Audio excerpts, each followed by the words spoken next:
Waalaikumsalam. Berjumpa kembali bersama saya Wong Ganteng Sak Donya. Mohon untuk tidak menyebutkan nama dan identitas dalam percakapan ini karena percakapan ini saya naikkan dalam konten YouTube. Piye Mas Bro? Oh, tadinya nggak pengen dimasukin dulu kok. Ini udah masuk kok, gimana? Nelpon saya yo standby sudah. Gimana? Iya. Yo langsung aja Mas. Tak rahasiakan kerjaanku ya. Ya nggak usah. Kalau ada yang nggak harus disampaikan, nggak perlu disampaikan. Gimana? Oh iya. Ini langsung seumpamanya visa SLS itu mau pindah ke apa ya? Ada kan ada job yang nawarin gitu loh. Pindah ke sini. Hah? Visa SLS ini visa apa, Mas? Ya jenis-jenis visanya yang apa ya? Skill worker. Sampean foto aja, sampean WA kan nggak masuk YouTube, jadi aku ngerti. Paper. Kok paper sih? SLS. Bukan paper. SLS kan kemarin kan Miss Yuni kan pernah cerita kalau dia kan pernah masukin di kebun bunga apa ya? Kebun. Ya terus. Ya, sistemnya kayak sistem sulapan gitu. Kita kan nggak daftar ke KJRI kan? Ya nggak masalah. Yang penting imigrasi nggak ada masalah. Ada kontraknya nggak ada masalah. Ada kontraknya resmi, kita resmi. Nah iya ada kontraknya nggak ada masalah. Terus maksudnya sampean piye? Seandainya ada tawaran di job domestic helper itu gimana yo? Bisa nggak? Ya tetap bisa, tapi sampean agent terus majikan tanda tangan, terus sampean pulang dulu atau keluar Makau ganti visanya baru masuk lagi. Oh gitu ya. Yo. Ya gitu. Karena proses visa itu kita harus keluar dari negara ini dulu. Pergantian visa kan, aslinya pergantian visa. Jadi visa sampean yang urusan itu kemudian ke visa domestic helper kan kayak gitu. Bener. Yang tanyakan itu bisa upgrade ya, maksudnya bisa pindah ya? Ya change visa namanya. Di change jadi pindah, tapi kan sudah ada majikannya, terus agentnya ngurus, terus KJRI karena masuk ke domestic helper. Karena memang beberapa visa yang kayak gitu itu memang sendiri, jadi nggak visa itu makanya kalau visa kerja itu benar-benar sendiri mandiri dan KJRI nggak perlu tahu. Kalau misalnya profesional ya kan, welder, las, atau profesional insinyur, kemudian profesional barista, bartender, itu kan keahlian, itu perusahaannya yang ngejeng. Jadi perusahaannya yang tanda tangan. Jadi perusahaannya yang ngurusin sendiri gitu. Ya saya kira kita masuk ke sini kan visa SLS itu kan kita mandiri lah. Ya kayak di imigrasi ya. Ya imigrasi sistemnya sistem sulapan gitu. Ya kayak Miss Yuni yang diceritain itu.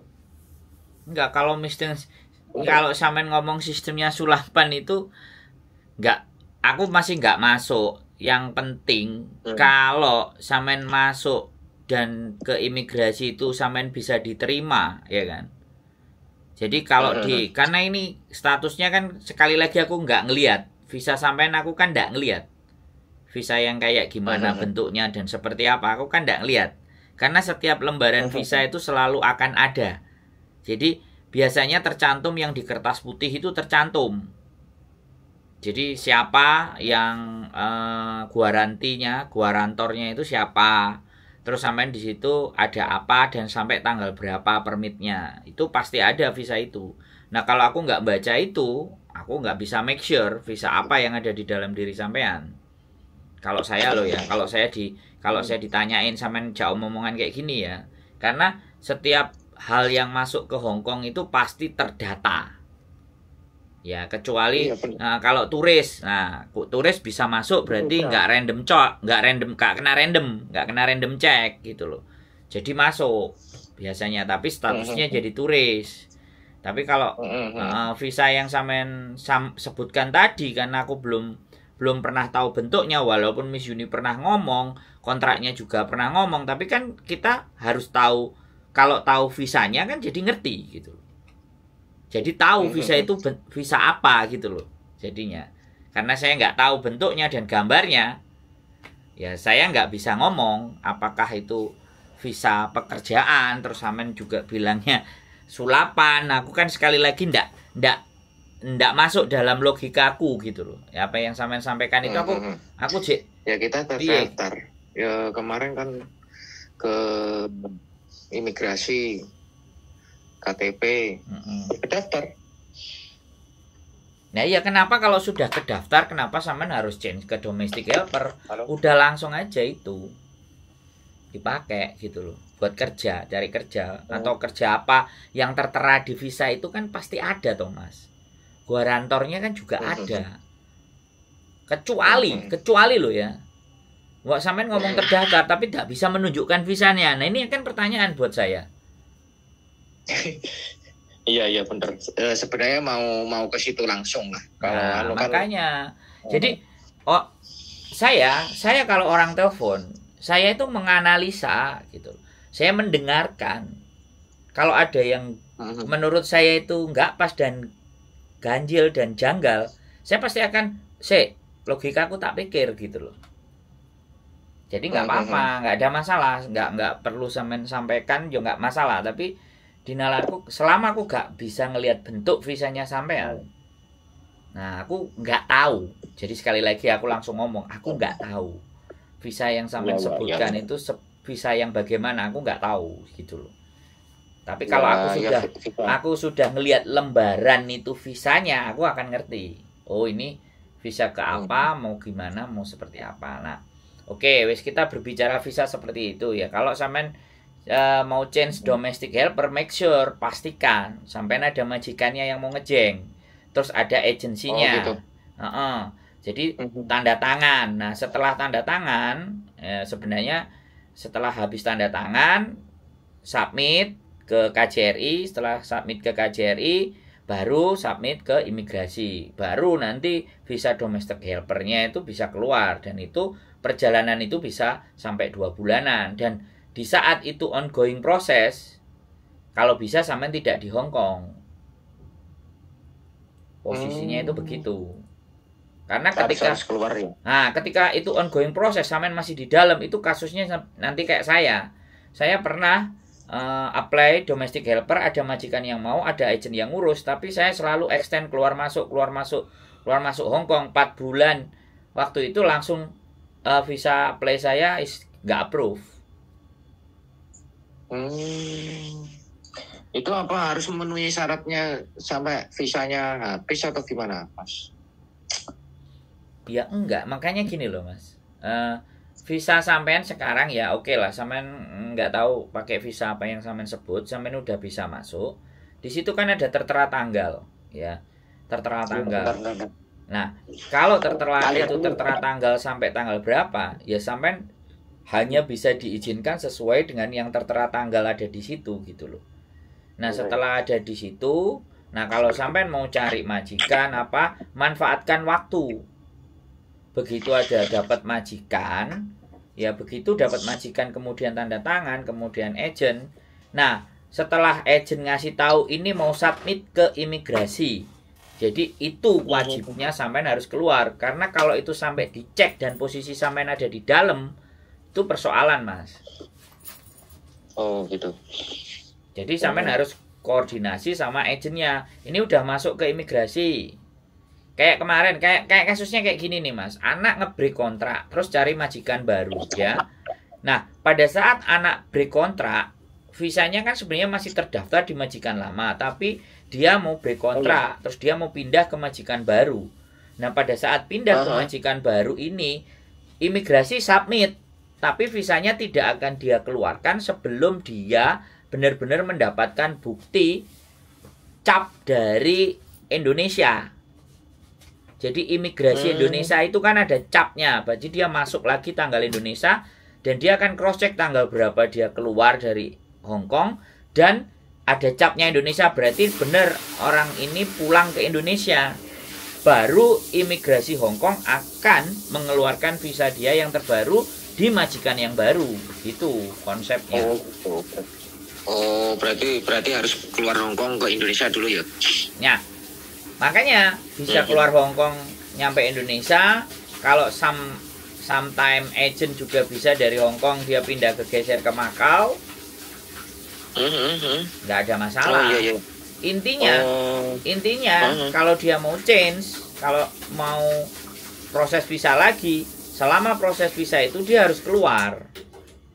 Yang mau proses yang baru ya? Iya, dia harus keluar. Karena saya dulu juga kayak gitu. Kecuali ya, ini kecuali menikah ya. Mbaknya menikah dengan orang Hong Kong. Itu kan change, visanya juga change dari domestic helper menjadi dependent visa. Nah, itu change. Nah, selama dia masih ada kontraknya, dia bisa nunggu. Nah, giliran visa dependentnya yang dapat dari suami tadi itu keluar, maka dia harus dipanggil imigrasi untuk milih salah satu, nggak boleh double visa. Ya, nggak bisa masuk ke Hong Kong dengan double visa. Terus taruhlah gini, kita jadi turis. Terus habis jadi turis, terus kita dapat agent, dapat majikan, sikung, tes percobaan ya. Oke, majikan tanda tangan, agent tanda tangan, agent ngurusi semuanya. Habis diurusi agent masuk ke masuk ke KJRI. Nah, setelah dari KJRI dapat tanda tangan di KJRI, masuk ke imigrasi. Nah, sampean mesti disuruh keluar kalau mau visanya cepat turun. Begitu prosedurnya, Mas Bro. Ya. Ini kan yang tertera kan kontrak kerjanya warna pink kan? Ya, yang itu pernah saya ceritakan. Ya, makanya nek sampean nggak perlu dibicarakan di sini dan supaya nggak banyak orang tahu. Ya, ayo ngopi gitu loh. Ya, siap. Biar nanti, aku bisa ndelok, ya. Biar aku bisa ngeliat. Dan aku soalnya kan ini kan di tempat aku kerja kan di masih apa ya, sibuk banget kan karena mau konian kan. Jadi nggak bisa libur. Nggak apa-apa, lanjutin aja terus karena kan ada tertera tanggal berapa visanya sampai. Jadi aman sampean udah. Iya ya, kemarin kan udah ke imigrasi kan buat KTP kan. Nah, ya sudah. Itu yang saya tanyain kan seumpamanya ada majikan baru gitu loh, mau. Nah, ya udah tak jawab. Kan sudah tak jawab itu tadi. Oke, siap. Jadi tadinya mau terus tadinya mau cepet gimana? Lanjut dulu sampean ngomong. Tadinya mau ngabarin Mas Indro itu Mas Andro cepet-cepet gitu loh. Yang kemarin aku ceritain kan, aku kan prosesnya gini. Ternyata ya bener juga gitu loh. Kita ya bener-bener ada yang dikatakan Miss Yuni kan, aku pernah proses 3 orang yang di kebun sana gitu loh, yang pakai visa SLS gitu loh. Ada memang ada spesifik job. Kalau ngomong itu ya bener spesifik job. Jadi ada majikan yang mau. Nah, kalau sampai spesifik job itu ada, terus habis itu di sini juga hanya sebagai sementara, kemudian mau change lagi, ya nanti lama-lama ya makanya segera diselamatkan aja. Dalam artian nek anjene ndang geser ya digeser. Kalau menurutku wis ya jalan aja dengan visa itu aja dulu.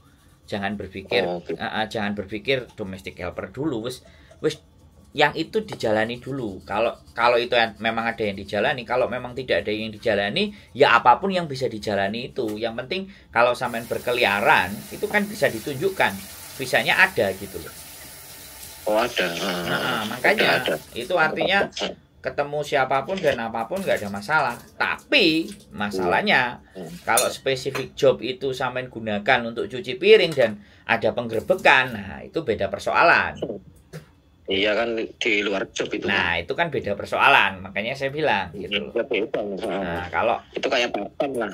Bener. Jadi kalau misalnya ada something yang butuh dibicarakan ya. Iya Mas, sekali lagi mau tanyain. Katanya ya, aku dengar tuh kelebihan dari ini ya, yang pakai visa SLS tuh gimana ya? Lebih dari 5 tahun atau 7 tahun bisa upgrade independent visa, bisa nggak? KTP sini loh, katanya kelebihannya gitu. Nah ini, jadi nih kalau sampean berbicara tentang itu, jadi kalau kedepannya ternyata itu sampean jalani, nah nanti biasanya ada surat, ya kan? Ada surat penawaran buat sampean dari imigrasi. Apakah Anda mau mengambil permanen visa kayak gitu?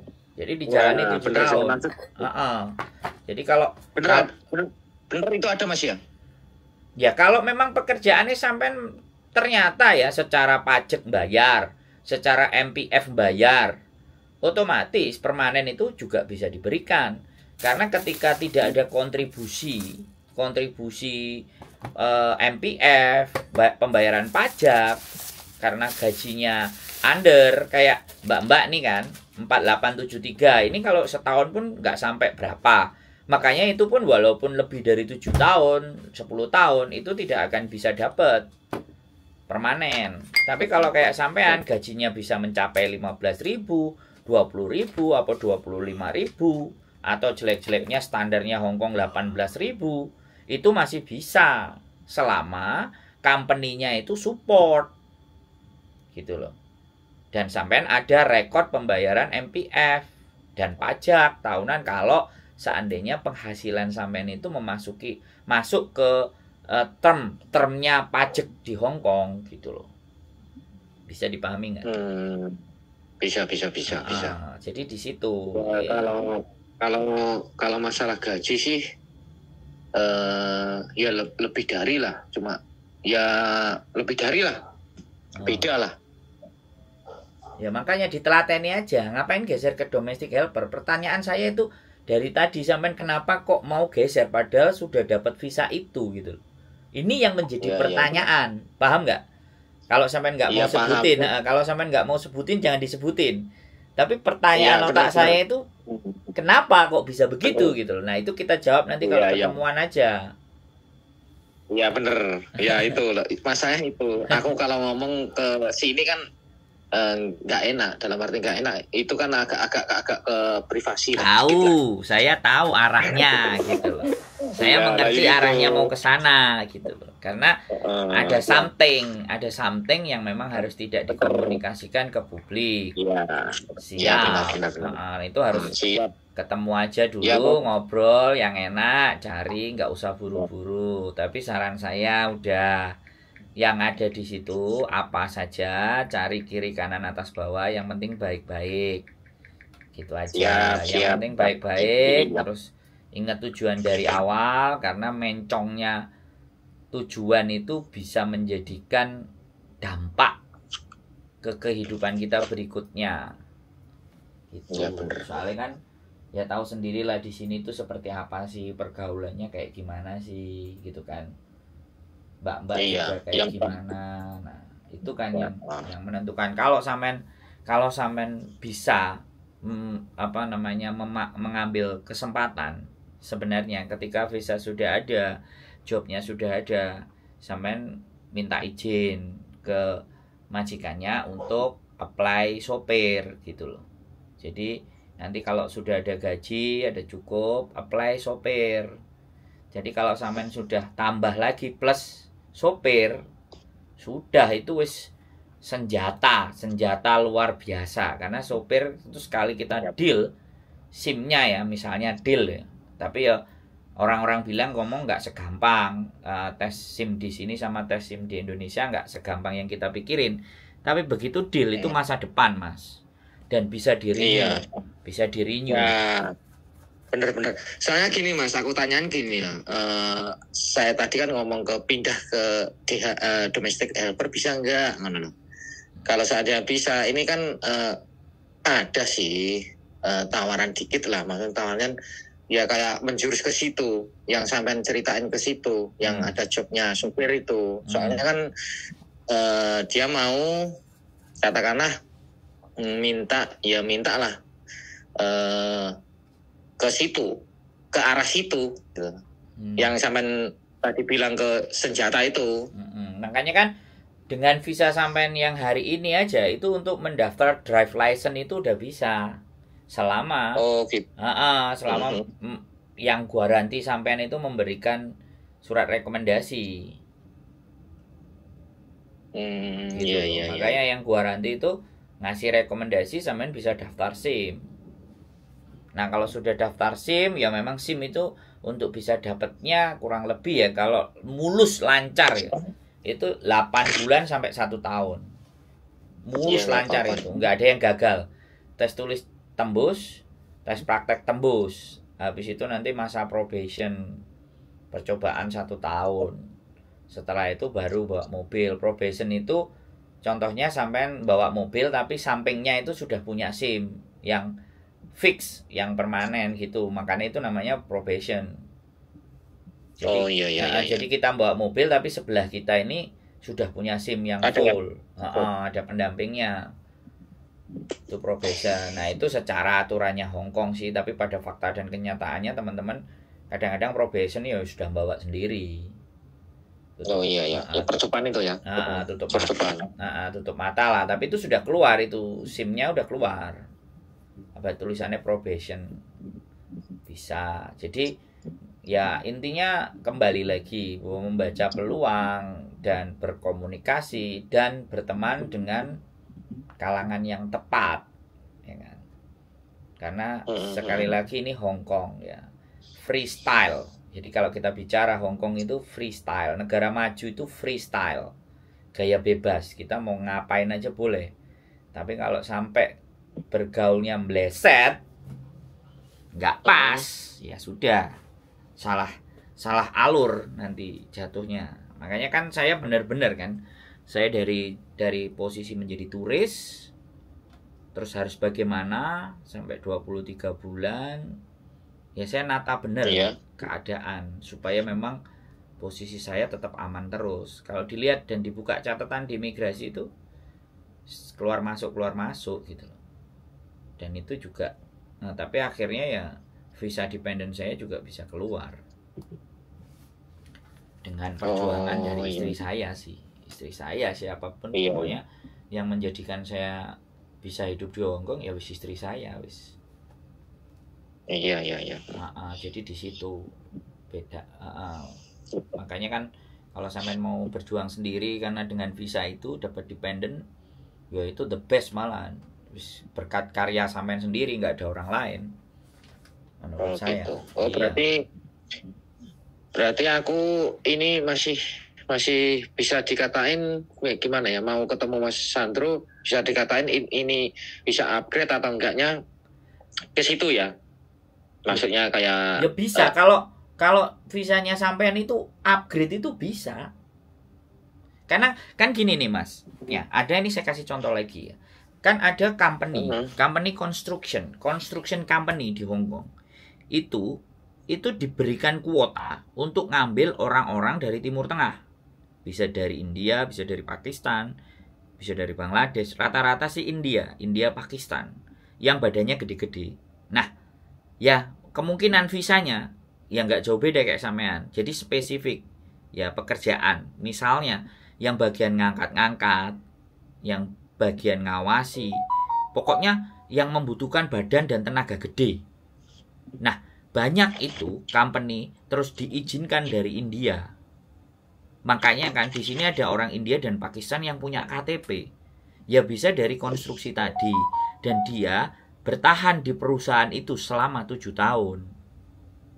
Nah setelah 7 tahun dia ditawari dependent. Setelah dapat dependent dia keluar dari perusahaan itu, selesai. Ya itu ada. Nah akhirnya beberapa orang Pakistan ada yang menikah dengan orang Indonesia. Orang Indonesianya dapat KTP, dapat permanen, terus bikin toko Indonesia. Bisa begitu. Itu makanya kenapa kok orang Indonesia nggak bisa. Ketika saya pernah sempat bertanya, ternyata orang Indonesia kan hampir rata-rata sama kayak orang Hong Kong, kecil-kecil. Sedangkan yang dibutuhkan kan tenaga gede. Kan kalau sampai lihat digorong-gorong, sampai lihat banguni apa-apa, itu kan pasti ada yang ada gede dhuwur. Orang-orang Timur Tengah sana, orang Southeast namanya, Asia Selatan gitu kan, Pakistan, yang memang dia dibutuhkan tenaganya sing gede. Itu iya, soalnya kan daerah sini kan banyak yang orang-orang kayak sampai cepet tadi. Iya, Pakistan itu nggak apa-apa ya, memang mereka dapat KTP-nya dari situ. Dia telaten berarti yang dari perusahaan itu dia telaten 7 tahun dan tidak pulang. Berarti ini ya yang saya sebut tadi bisa ya kayaknya Mas? Ya bisa. Tapi kalau domestic helper, nah itu yang berat Mas Bro. Domestic helper bisa dapat dapat permanen itu pas domestic helpernya itu kalau masuknya tahun 90. Tahun 89 masih dipegang Inggris. 97 mereka ditawarin semua. 97 kan sudah diserahkan ke Cina, Hong Kong. Kebijakannya udah berubah lagi. Begitu Mas Bro. Yes. Ada lagi. Makasih pencerahan. Ya, yang penting tenang ya, nggak perlu panik, nggak perlu bingung, sambil berorientasi.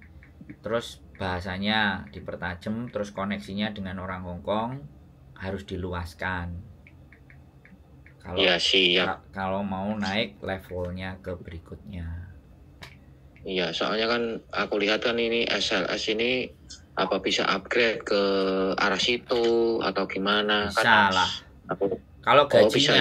Kalau gajinya itu 10.000 up atau paling standar 18 atau 17 bisa. Oh iya. Jadi dilihat aja di kontrak itu berapa. Kisaran gitu, kisaran segitu. Nah, makanya pertahankan. Jangan ngomong sulapan Mas. Tak baca. Sulapan. Kalau sampai ngomong sulapan saya bisa baca itu. Iya. Ya gimana? Yang kemarin-kemarin enggak ya kayak enggak masuk. Iya, wis jangan ngomong sulapan pokoknya. Begini Mas prosedurnya gitu. Iya. Karena saya sulapan yang paling cepat loh. Ya, soalnya visa cuma 3 minggu enggak ada. Loh, ya iya makanya itu bukan jalur sulapan, karena memang jalur profesional itu begitu Mas. Anggap aja begitu. Jalur profesional itu begitu. Jadi si guarantor tadi, penjaminnya tadi yang ngurusin. Nah, biasanya ini udah nyerempet aku kalau sampai najak ngomong sulapan ini. Ini guarantornya ini yang jago. Tetapi dianya mungut, angka sing gak ngerti aku dil-dilane karo sampean piye. Ngono lho Mas Bro. Bisa siap. Nah, bisa dipahami kan? Bisa. Bahasanya kemarin aku ke situ kan mau nanya gitu loh. Iya. Kalau visanya turun berapa bulan gitu? Ada yang 1,5 bulan, lama banget. Ternyata yang ini kok sulapan cuma 3 minggu. Ya situlah. Iya, ya. Jadi masih ada. Jadi saya bisa masuk ke area yang gelap, area terang, area abu-abu, area gelap sekali itu ada gitu loh Mas Bro gitu loh. Nggak apa-apa, wis. Tapi positif aja bahwa semuanya akan baik-baik saja. Nanti kita bisa ketemu bebas los. Iya siap. Ya gitu aja ya. Cukup? Nanti kita sambung kapan ngopi, nyantainya hari apa, kabar-kabar aja, jangan mendadak. Oke. Paling ya inilah Mas, paling Konian atau gimana. Soalnya kan Konian kan katanya Mas kan puneng tongah. Betul. Semua full ini. Semua. Kalau orang sini pokoknya Januari ini habis. Itu isinya full resik-resik tok isinya. iya. Habis full resik-resik kan ini 1 2 3 4 itu wis bodo prai kabeh. Tapi kan penerapannya, tapi gini Mas, penerapannya di tempat kerja beda lah maksudnya. Ya nanti kalau udah ngopi ngomong enak, ya ntar tak ceritain semua lah. Itu ininya gimana, aku terus harus kemana, jalurnya gitu loh. Oke, yang penting aja nyerah ya. Sekali lagi aja nyerah. Siap. Ya. Siap. Oke. Ya, sip. Tak tunggu. Tak tunggu ceritanya sampean ini extraordinary soalnya. Belum ada yang cerita. Soalnya kan kemarin-kemarin aku ya mau ke Miss Uni sama Mas Sandro gitu kan, mau ini apa ya, kayak ngomong-ngomong gini loh. Ya. Soalnya kan kemarin kan dipatahin juga, ada kok jobnya gini. Ternyata di Hongkong ada gitu loh. Ya. Kita ngikut aturan Filipina lah kayaknya. Siap. Bener. Jadi menurut saya ada, dan tergantung guarantornya. Guarantornya ini kuncinya. Yang penjamin. Iya bener. Kemarin kan aku ikut linknya agensi kan lewat skill Mandarin gitu, bahasa. Oh ya. Pokoknya Hongkong itu rupa-rupa warnanya, Mas. Nek ngerti rupa-rupa warnanya. Nah, kalau sampean mulai wis melihat dan mulai menjalani. Nah, kalau saya kemarin timik-timik disian gitu loh. Ya timik-timik gitu loh. Iya. Pokoknya semangat. Ya saya tunggu nyantai-nyantainya, nggak usah buru-buru. Kita diskusi yang los. Oke? Iya. Oke. Ngomong-ngomong, sampean agensinya apa? Bandung ya? Apa gimana? Enggak, saya sudah enggak di Bandung. Saya ada, sekarang punya istri saya sendiri. Oh gitu. Ya ngomong langsung ya buat apa ya? Bulan 5 lah kayaknya. Ada nggak yang stay out gitu, cewek? Wah, stay out susah, Mas. Dianya si mbaknya aja suruh telepon sendiri ke kita. Oh, oke, siap. Biar enak. Siap. Oke. Ya. Ntar kasih. Oke, siap. Semangat. Pokoknya kayau, cayo nek Mas. Cayo. Wes, sabar di sini Colin biar amplop merahnya tambah gede. Siap. Iya, siap. Matur sembah nuwun masih ya. Assalamualaikum. Makasih. Waalaikumsalam. Oke, teman-teman. Luar biasa. Tapi ya begitulah. Semua punya cara dan semua punya jalan. Yang penting seperti apa jalannya, seperti apa caranya, semuanya lihat di hasil akhirnya. Proses pasti tidak akan mengkhianati hasil. Keep stay tune my YouTube channel and see you next video. Bye bye.